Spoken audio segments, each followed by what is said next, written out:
Comenzaremos hablando acerca de lo que es el duelo.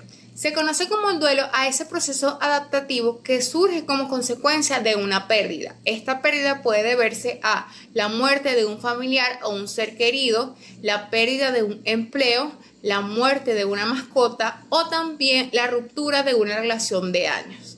Es por ello que otra definición que podríamos indicar acerca de lo que es el duelo podría ser una reacción totalmente normal que tenemos todos los seres humanos ante la presencia de la pérdida en nuestras vidas. Es por esta razón que existen manifestaciones que presentan las personas que están pasando por una etapa de duelo. Entre ellas tenemos la primera de ellas, es la sensación de adormecimiento o alejamiento de la vida cotidiana, así como también la aparición del insomnio y la inapetencia.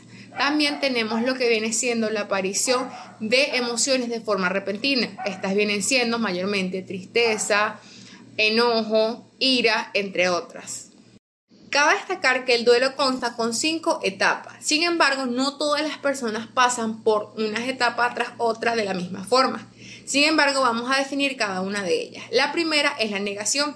Como bien lo dice su nombre, consiste en negarse ante la situación por la que se está pasando.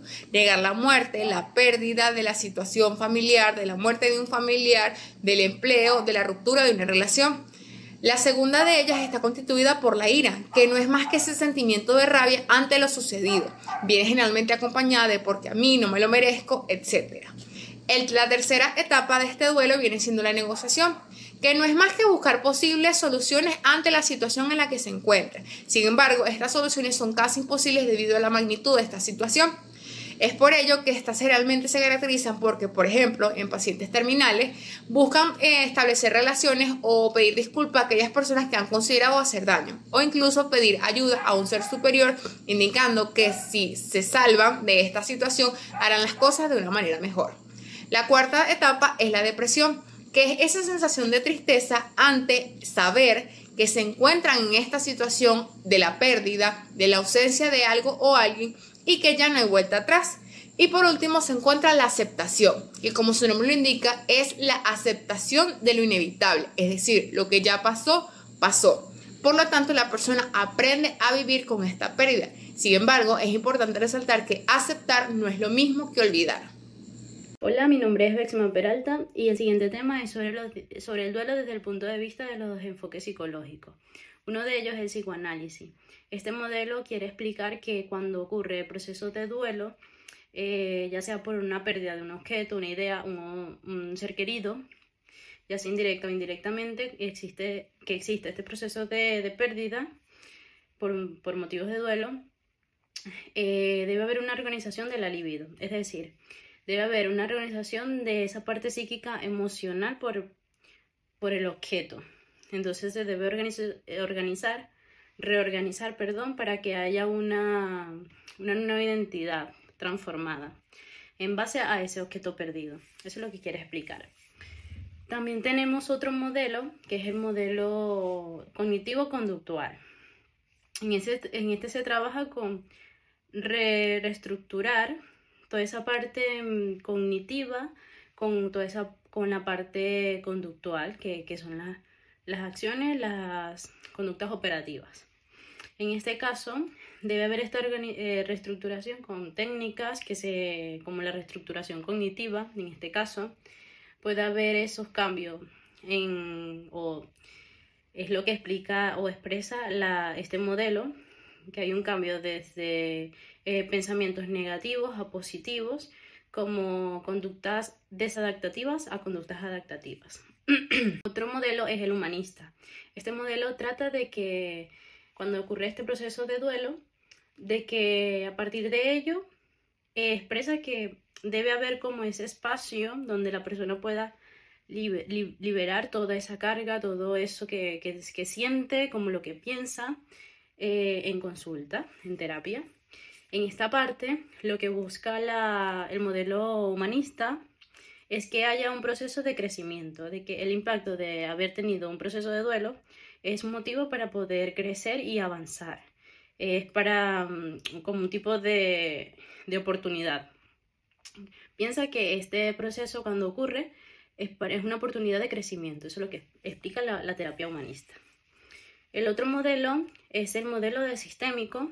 Este modelo explica sobre que es importante tener ese apoyo familiar, organizar esa parte familiar, porque ya la parte que cumplía un rol en una pérdida, como ya sea, por ejemplo, en una persona que ya no esté en ese conjunto de sistema familiar, se va a reajustar todo el sistema.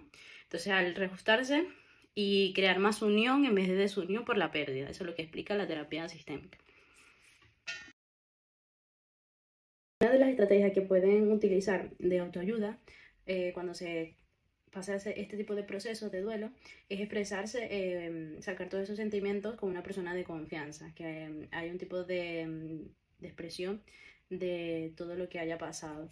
Además, puede haber ciertos tipos de registro, de llevar un diario, también no solo por oral, sino por escrito. Hacer regularmente ejercicio puede ser complicado, pero de alguna manera segrega ciertos tipos de hormonas y puede generar una estabilidad emocional, o por lo menos mantenerse en un estado más sano en el proceso. En terapia podría ser hacer arteterapia, reestructuración cognitiva, terapia narrativa, puede ser mindfulness o técnicas de aceptación, de aceptar la pérdida, silla vacía. Se utilizan diferentes tipos de técnicas para poder realizar diferentes tipos de un bienestar a pesar de lo que ha ocurrido.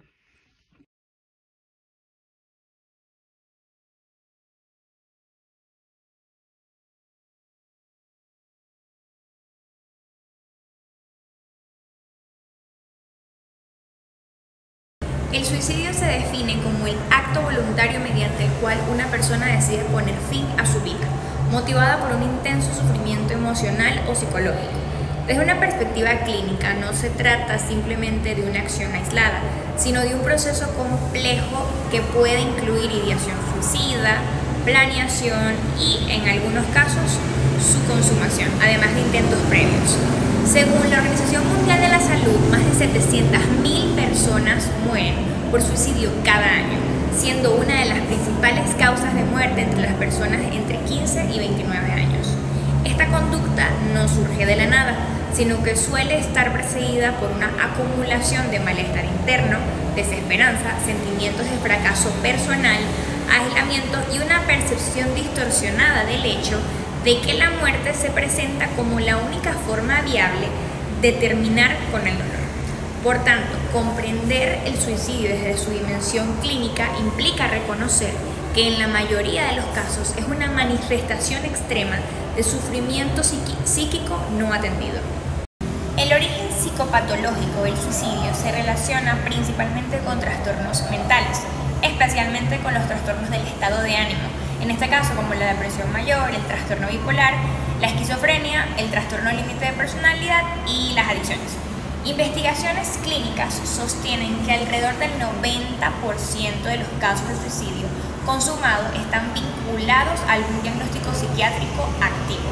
La teoría desarrollada por Edwin Schneidman destaca que el suicidio es una respuesta desesperada ante un dolor psíquico emocional insoportable, más allá del diagnóstico específico. Por otro lado, Thomas Joyner, con su teoría interpersonal, plantea que el suicidio ocurre cuando confluyen dos variables: el deseo de morir, por sentirse desconectado o como desmotivado con la vida o de repente una carga para los demás, y la capacidad adquirida para llevar a cabo el acto, la cual surge de la habituación al dolor o de experiencias traumáticas previas, es decir, que la persona sea capaz de hacerse dolor a sí misma, o sea, de infligirse dolor a sí misma. Así, el suicidio se configura como la expresión final de una interacción de vulnerabilidad interna, una psicopatología subyacente y una percepción mental alterada del mundo y de uno mismo. Continuamos con los factores sociales intervinientes. Si bien los trastornos mentales son un componente clave, el suicidio también debe entenderse desde una dimensión social, ya que diversos factores externos pueden intensificar el riesgo o incluso precipitar la conducta suicida en personas vulnerables. Desde la perspectiva social, el suicidio se relaciona con aislamiento, falta de vínculos afectivos significativos y el sentimiento de no pertenencia. Tal como plantea Joyner, cuando una persona siente que no es parte de ningún grupo o que representa una carga para los demás, se incrementa su deseo de morir. Esta sensación de desconexión es frecuente en contextos de discriminación, acoso o rechazo social, especialmente entre grupos vulnerables como las personas pertenecientes a la comunidad LGBTQ, migrantes, pueblos indígenas y personas privadas de libertad. A esto se suman factores socioeconómicos como el desempleo, la pobreza extrema, las crisis económicas, el endeudamiento, la inestabilidad laboral, entre otras, que generan angustia constante y desesperanza, afectando negativamente la salud mental. Además, el estigma asociado a los trastornos mentales psicológicos dificulta que muchas personas busquen ayuda a tiempo porque sienten que van a ser juzgadas por la sociedad. Por ello, abordar el suicidio requiere no solo atención clínica, ojo aquí, sino también acciones sociales que promuevan la inclusión, el acceso al servicio de salud mental y la reducción de las desigualdades, además de, por supuesto, apoyo familiar. La prevención del suicidio es un tema complejo que requiere un enfoque multifacético. Por ende, daré algunas estrategias y consejos de salud mental que puedan ayudar en esta terrible situación. En cuanto a las estrategias individuales, pues nos encontramos con: la primera sería reconocer las señales de advertencia, es decir, aprender a identificar los signos de alerta del suicidio en uno mismo y en los demás, ya sean con cambios en el estado de ánimo, aislamiento, desesperanza o hablar sobre la muerte. Entre otras características sería buscar ayuda profesional si se experimentan pensamientos suicidas, ya que la terapia y la medicación pueden ser muy efectivas. Al desarrollar habilidades de afrontamiento aprendemos técnicas de manejo del estrés, como la respiración profunda, la meditación o el ejercicio. Estos pueden ayudar a lidiar con las emociones difíciles. Mantener conexiones sociales fuertes con amigos, familiares o grupos de apoyo puede proporcionar un sentido de pertenencia y ayuda en momentos difíciles. También se encuentra en crear un plan con pasos a seguir en caso de crisis, ya sea incluyendo números de emergencia, contactos de apoyo y estrategias de distracción. Pues, si una persona tiene pensamientos suicidas, debería alejar de sí armas de fuego, medicamentos u otros objetos peligrosos que puedan causar daño en su vida. En las estrategias comunitarias, pues, como primer lugar encontramos promover la concienciación, que sería hablar abiertamente sobre el suicidio y la salud mental. Esto puede reducir el estigma y animar a las personas a buscar ayuda. También puede ser crear espacios seguros en la comunidad donde las personas puedan hablar sobre sus problemas y recibir apoyo emocional.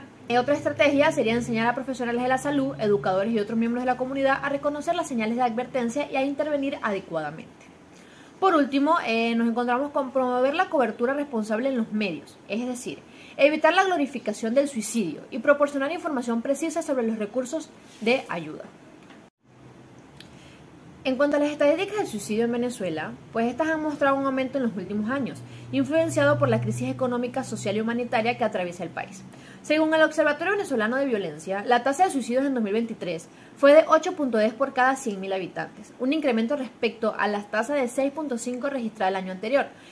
Los grupos más afectados con esta problemática son los jóvenes y los adultos mayores. Según los datos disponibles hasta el momento, el estado con el mayor índice de tasa de suicidio en Venezuela es Mérida.